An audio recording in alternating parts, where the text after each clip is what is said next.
The Buccaneers sit at 7-6 and the Chargers are at 8-5. Big matchup this coming week. Colt, give me why each team can win this game. All right, this game's gonna come down to turnovers. You look at the quarterback play, shocking. But Baker Mayfield has done a great job this year. Amidst all the injuries to his star receivers, he's been able to somewhat put together a passing attack that's been efficient. They're scoring almost 28 points a game. But you look at the quarterback matchup here, Mayfield and Herbert. Baker's thrown 13 picks. Justin, how many picks has Herbert thrown? 0.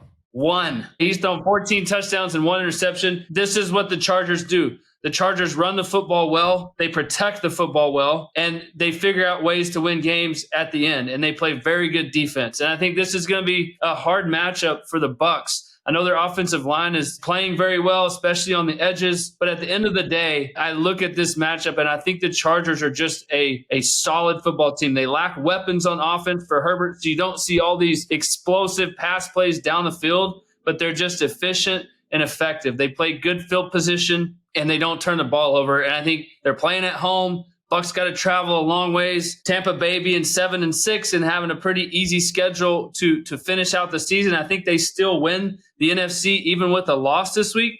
But I just think this game is going to come down to turnovers and how good these teams are in the red zone. And I think the Chargers, you kind of have that edge. Yeah, Colt mentioned the remaining records of the teams that the Buccaneers are playing. Justin, do you have any worry in the world that they can't close this thing out versus the Falcons the remaining way in the NFC South? The one issue the Buccaneers are going to have is they lost both their games to the Falcons. So they have to, obviously win more games than the Falcons to make sure they get in. Wow. Yeah, Gruden, I know you didn't take math at Louisville. That was really impressive. Yeah, you know what? I had to break that one down for you. But if you look at who has the tougher out, I think they both have 4 very winnable games. The Chargers for Tampa Bay Bucks is their hardest, and the Commanders for the Falcons is the toughest. So it's who can win that game. So I actually look at this game and the Chargers as a must-win game for the Tampa Bay Buccaneers to keep that lead on the Atlanta Falcons.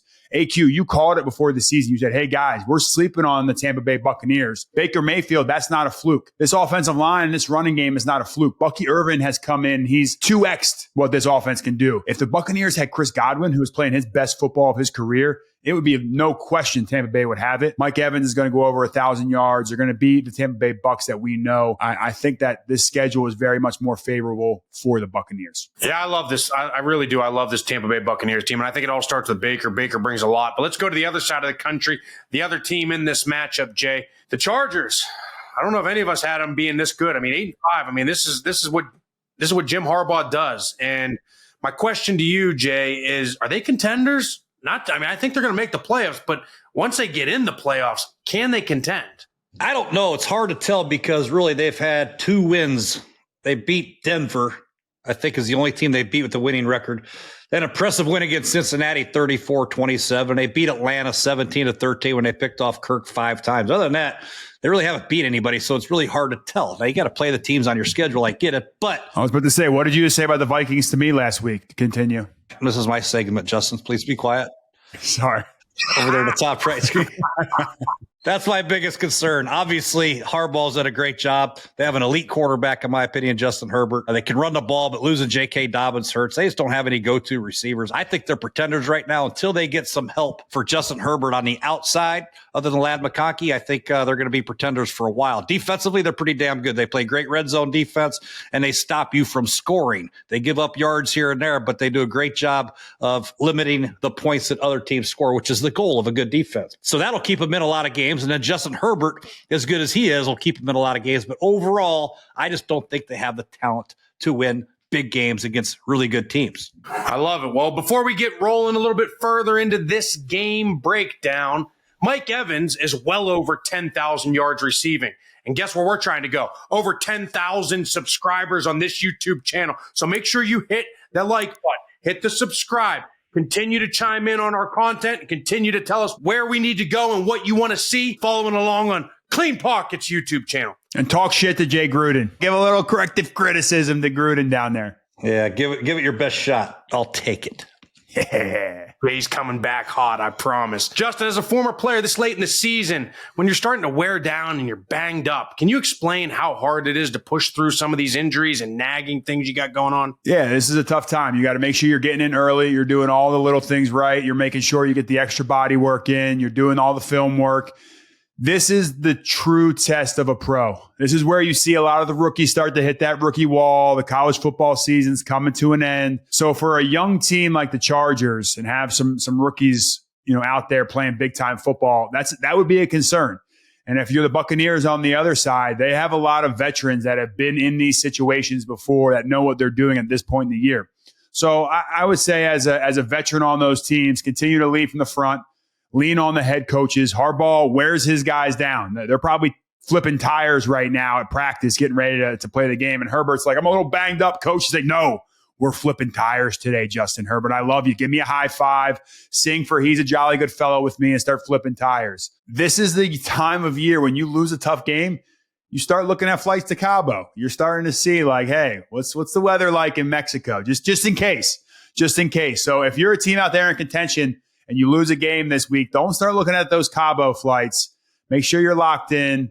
Playoff stretch. This is where one of those teams that we don't even have on our radar. Maybe it's the Bucs. Maybe it's the 49ers. Maybe it's the LA Rams. One of those teams is going to go on a run here in the playoffs, kind of like the Packers did last year. And a team you don't want to play, that's who's fighting through that adversity right now. As a former coach, Jay just shook his head. He's thinking, God damn, these guys are looking up flights to Cabo? Yeah, work your ass off 18 hours a day, and I got my offensive tackle booking flights to Cabo. That's why I'm glad I'm sitting here with you guys and not dealing with those schmucks. I mean, what the hell? What kind of professional attitude is that, Justin? Well, it's the truth. That's pro football. What kind of competitor are you? I guarantee you Gruden was looking up tee times at some point during the season. He's like, all right, how quickly can I get back to Jacksonville, get out there on the course? Never. Colt, despite some key injuries on offense, Mike Evans was out for a couple weeks before the bye. Chris Godwin out for the season. They continue to play at a high level on offense. They're third in the NFL in yards per game. They're in the top 5 in all the major categories: third down conversions, passing yards, rushing yard average, all these statistics that show signs of a good offense. Just how good are they? Yeah, listen, a lot of that credit goes to Baker Mayfield. I mean, listen, he lost his 2 best receivers, but the emergence of Jalen McMillan, and I think the running backs are playing good. Hopefully Bucky Irving, has a chance to play this week. What hasn't changed a whole lot is their offensive line. They've battled through some things, but they have been a great unit up front and given Baker time to go through his reads, make his progressions, find guys. They've done a nice job of getting guys open, making it, simplifying some things by formation and running some of the same plays by personnel group, all that kind of stuff. But Baker has played very well, and you can just tell like he's a competitor. He competes every snap. Even when he doesn't have the ball, he's running downfield and lead blocking for guys. They're good on offense, and a lot of it has to do with Baker. I mean, they're averaging 28 points a game. That's crazy considering you lose Mike Evans and Chris Godwin. Going into this game and this matchup against the Chargers, we talked about the Chargers defense up front. They're kind of a bend, don't break defense. They're good at stopping the run. That's what's going to be key for the Bucs, is figuring out how to be able to run the football enough against this front and create some mismatches and take advantage of the opportunities when they're there. But I think overall, the Bucs have done a nice job considering all the injuries and things that they've had to deal with. And a lot of that goes to Baker Mayfield just competing every single play. When you watch their games, that's what you see. You see a good quarterback. He's efficient. He's dealing. He's doing those, but he's just a competitor. Want to win money watching football? With Underdog, you could win up to 1,000 times your cash just by picking higher or lower on your favorite player's stats, like whether or not your team's running back will score a touchdown this weekend. Millions of fans have won billions of dollars on Underdog. Will you be next? Sign up now to get a free pick for your first cash entry, plus up to $1,000 in bonus cash when you deposit. Download the Underdog app or visit UnderdogFantasy.com to get started today. Both these teams are very good at football, and they're both very good on offense. They're both very good on defense. That's the reason their records are what they are. Jay, at this point in the season, we're 13 games in, and you're going into your game plan meetings. Is there a point where you start to look at it and think, hey, are we trying to overthink things? Are we trying to overdo things? Or do we just, where are you at this point in the season when you're game planning? It's very difficult because, like, let's say I'm the Chargers offensive coordinator. I'm going over third down. And, okay, pull up all of Todd Bowles' blitzes. Oh, you're going to be there for an hour and a half, 2 hours on base blitz. And then, okay, let's do nickel blitz. That's another hour and a half, 2 hours. Odd fronts. Okay, that's another hour. It's very time consuming, but you have to be prepared. The more games you have on a team, obviously the more looks you're going to see from that coordinator, that head coach. So it's very difficult. So it's hard to add a lot of new stuff, but you always got to be creative. You got to do things out of different formations, maybe different personnel groups, maybe attack the way Tampa plays their cover three. Maybe it's not spot drop. Maybe they're carrying the verticals. How do you attack their quarters? Maybe it's quarter, half. Are they rolling to your best receiver?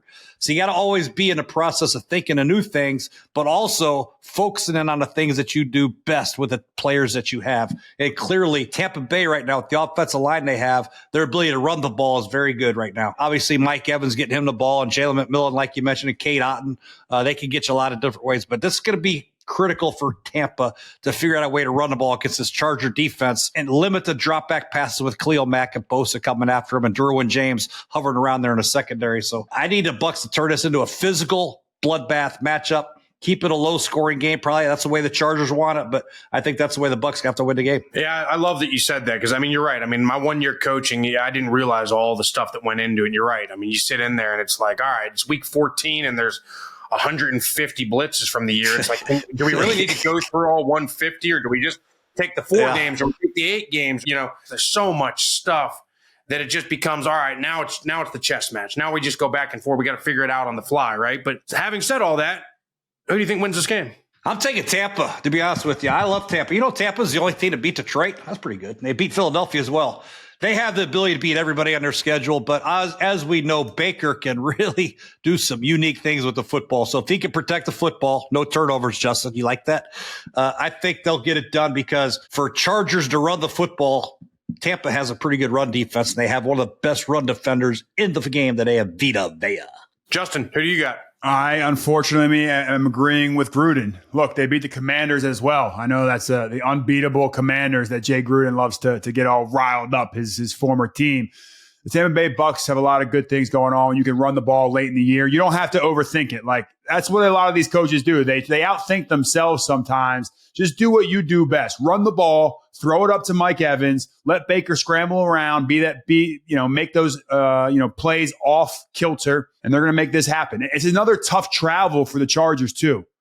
Going back to the East Coast is never easy. Oh no, it's in scratch all that. Good preparation, Justin. That's really good. I read it the wrong way, Gruden. So scratch that one off. Tampa Bay Bucs win this one. SoFi has no home field advantage. You know why coaches can't add plays? Because the players are booking trips to Cabo. Maybe relax a little bit. Go sit on the beach for a day or two on your bye week. Listen to this banter. It gets pretty fun. I'm taking the Chargers. Look, I know that the Bucs are playing good on offense. They're running the football well. Baker's in a zone, so to speak. But I think the Chargers are right there too. And I know the Bucs are very good at stopping the run. Like, that's what they hang their hat on. They're giving up around 250, 260 yards a game passing. And if the Chargers want to win this game, which I think they will, they have to do something in the passing game. They're going to go in and know, like, the Chargers run the football. That's our bread and butter. That's what we're going to stop. And so I think you see a little bit more from Herbert and the skill guys. And then on the flip side, Derwin James, Khalil Mack, Bosa, like, this defense is sound.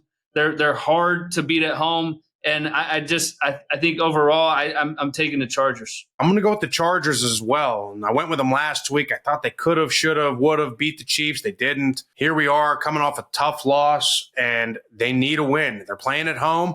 And the one thing that not one of you guys mentioned is the fact that the Bucs will be without Antoine Winfield Jr., who is the best player on that defense.